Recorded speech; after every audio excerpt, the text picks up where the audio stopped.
우리는 살아 숨쉬는 하나님의 성전입니다. 22번째 시간을 갖도록 하지요. 우리는 세상을 목적으로 알고 있지만 세상 여기에 삶의 목적이 있는 것이 아닙니다. 우리가 여기서 살고 그치는 것이 아니라 여기는 지나가는 길입니다. 목적은 하나님의 나라이고 이 세상은 수단입니다. 이것을 믿는 것이 신앙이지요. 우리는 여기서 살고 그치는 것이 아니게 하나님을 믿는 데서 더 나아가 하나님과 상통하는 삶을 살아야 합니다. 아들이 아버지를 믿는다고 하는 것은 믿지 못하는 것에 반대어입니다. 그러나 아들과 하나님 사이는 믿고 안 믿고의 차원이 아닙니다. 서로 사랑, 피, 경험으로 통하는 사이입니다. 그런데 믿지 않았지만 이제는 믿어보겠다, 이런 뉘앙스의 믿음이 혹시 아닌지 모르겠습니다. 아버지와 아들의 관계는 믿음의 차원이 아니라 관계의 차원입니다. 우리가 부모와 자식 간에는 믿음의 차이가 아니지 않습니까? 서로 피로 맺어진 관계의 차이입니다. 우리가 하나님의 집이요, 하나님의 영이 우리 영과 함께 계신다는 차원은 믿는다고 믿어지는 것은 절대로 아닙니다. 믿는 차원으로 우리에게 말씀하시는 것이 아닙니다.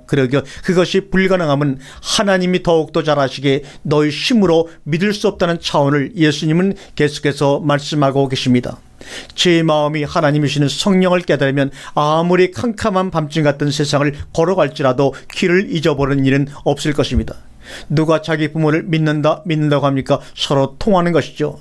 통하는 것 안에는 이미 본능적으로 믿는 것이 당연히 포함되어 있지요. 단순히 믿는다고 하면 거기에는 왜라고 하는 조건이나 목적이 붙습니다. 우리가 하나님과 부모를 믿는 것은 조건이나 목적이 아니라 서로 소통하고 사랑하여 서로 하나임을 확인하는 것입니다. 고로 신앙생활을 하면 좋고 안 해도 그만이라고 생각한다면 그것은 크게 잘못된 생각입니다. 삶의 구경의 목적은 참나를 찾는 데 있지 다른 데 있는 것이 아닙니다. 참나를 찾지 않으면 헛된 삶을 사는 것이요, 세상에서 말하는 성공이란 아무것도 아닙니다. 그 성공이라는 것이 죽음 앞에 무슨 쓸데가 있습니까? 죽음 앞에서 방귀처럼 냄새를 풍기고 사라지는 성공을 가지고 무슨 성공이라고 아직까지도 할 수가 있겠느냐, 그 말입니다.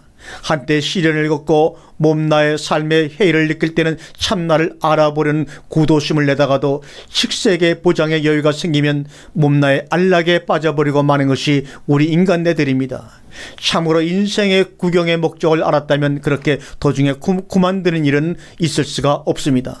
하나님을 그리는 거룩한 생각을 하는 것을 성령으로 숨을 쉬는 것입니다. 이것이 바로 소명, 사명자의 삶입니다.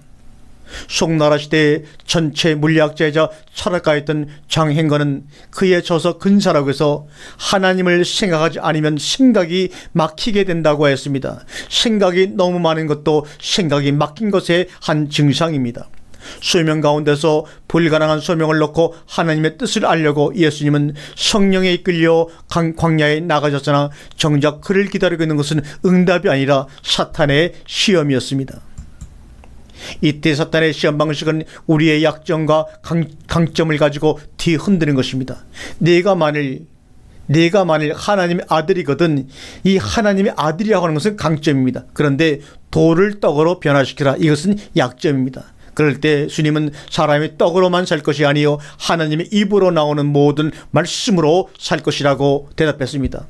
내가 만일 하나님의 아들이거든 뛰어내리라, 이것은 명예의 약점입니다. 그럴 때 주 너의 하나님을 경배하고 하나님을 시험치 말라고 말했습니다.